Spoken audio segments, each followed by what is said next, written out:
I don't know what's going on your end. Maybe the lead paint in that Blockbuster video that you're in, or that Circuit City, Circuit City, the Circuit City. Actually, I was inside a Circuit City when it was shutting down.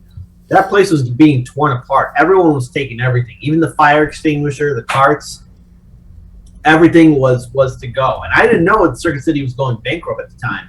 But I was like, "Oh wow, oh no, what's happening to Circuit City? What's going on here?" And they're like, "We're filing for bankruptcy." It's like, oh, that's why all the good shit's already gone. Because the store was like almost practically empty.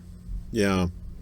And there's always there's always that shit nobody wants at the end too, and that they always end up those things usually end up going to like like Lot Less, or Big Lots, or those kind of places, like these places that buy out, liquidated stores. The same thing happened with us at Borders Books when I worked there. I worked there in 2009 over here on Wall Street.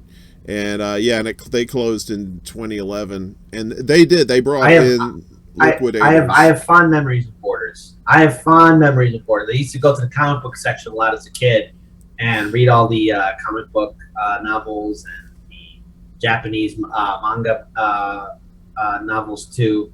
Good times. I would be there for hours on end just reading those books. Borders.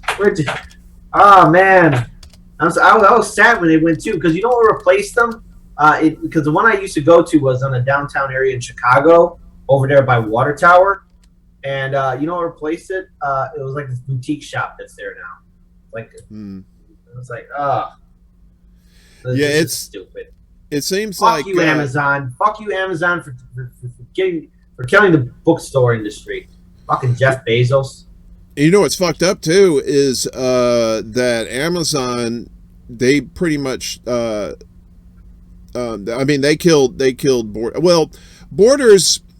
Okay, it was mostly Amazon that killed them, partly Barnes and Noble, but they were hiring these dumbass people to be like the CEO of the company that was just didn't even know anything about books. They were like retail related, but they didn't know anything about books, and but it seems like I worked at the one out in LA, well, two out in LA, in Glendale and in Hollywood, and it was just like the people that work at Borders were just like the best people on the planet, and you go into a Barnes and Noble and everybody's just kind of like just kind of stiff, but Borders was just very, very different.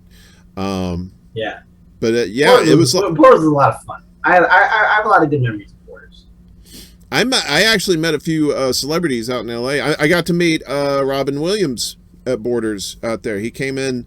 It was like one of my comedy heroes, right? And he came in and he was looking for a Red Hot Chili Peppers CD for his kid. And really? And I was, yeah. Holy shit. Yeah, and the thing was, we had a cafe in the bookstore, right? And a lot of Borders had cafes, like especially the one downtown in Chicago. Yeah. So he got the CD, but then he went to the cafe and got a coffee, just like a little cheapy coffee, and was like, yucking it up with the guys behind the counter, and I think he left like a $50 tip or something like that, and people at Borders didn't make that much money. We like working there, but we weren't making that much money. So somebody throwing down a 50 spot, you're like, whoa, and it's nice to know it was Robin Williams. He was just like the super nicest guy. Wasn't like over the top or anything, but wasn't a dick either. But it's in those places like Borders, because you like the stiffs. The stiffs would go to like Barnes and Noble. I'm not shitting on Barnes and Noble. I'm sure they got their their pros and cons, but I never worked there, right? They were always the evil empire to us until Amazon came along. But the shit and giggles part is now Amazon has brick and mortar stores. They have one over here at the World Financial Center.